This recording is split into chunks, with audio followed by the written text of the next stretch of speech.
একটি সুন্দর গ্রাম, সেখানে সবুজ মাঠ আর নীল আকাশ মিলে এক অপূর্ব দৃশ্য তৈরি করেছে। সেখানে বাস করত একটি ছোট্ট খরগোশ, তার নাম মিনু। মিনু খুব চঞ্চল এবং অ্যাডভেঞ্চার প্রিয়। আজকে গল্পটি মিনুর একটি বড় অ্যাডভেঞ্চার নিয়ে। আজকে আমি বড় অ্যাডভেঞ্চারে যাব।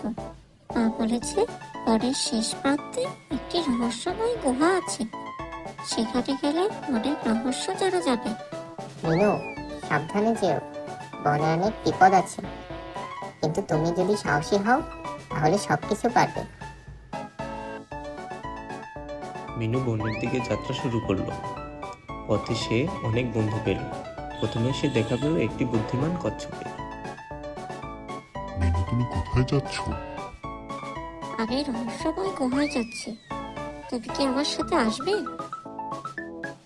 হ্যাঁ, আমি তোমার সাথে আসবো, কিন্তু আমাদের সাবধানে যেতে হবে। মিনু ও কচ্ছপ গুহার ভিতরে প্রবেশ করলো।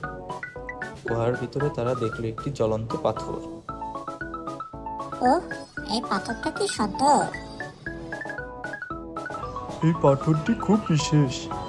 এটি আমাদের গ্রামকে রক্ষা করে, কিন্তু এটিকে সঠিক জায়গায় রাখতে হবে। মিনু ও কচ্ছপ পাথরটি নিয়ে গ্রামে ফিরে এলো। সবাই তাদের সাহসিকতার প্রশংসা করলো। নো, তুমি খুব সাহসী হয়ে গেছো, আমি তোমার উপর গর্বিত।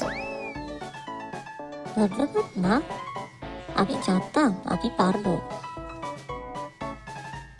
এইভাবে মিনু অ্যাডভেঞ্চার শেষ হলো। সে শিখলো যে সাহস এবং বন্ধুত্ব দিয়ে সবকিছু সম্ভব।